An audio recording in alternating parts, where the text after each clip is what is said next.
Ahoj, môžem si sadnúť vedľa teba? Samozrejme, kľudne. Ďakujem. Čo čítaš? Pripravujem sa na skúšku zo slovenského jazyka, tak si prezerám nejaké knihy. Chápem. A ja sa učím po slovensky. Ako sa ti darí? Solidne, ale vždy je užitočné prejsť účivom ešte raz. A ty? Aj mne sa darí celkom dobre, ale vždy to môže byť lepšie. Chceš sa podieľať o svoje poznámky alebo vymeniť si nápady?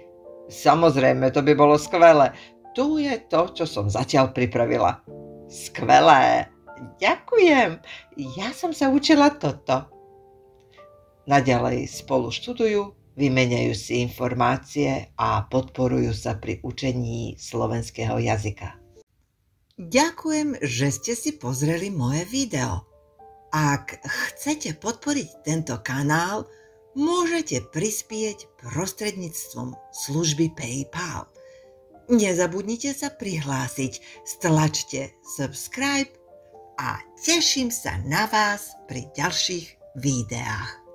Majte sa!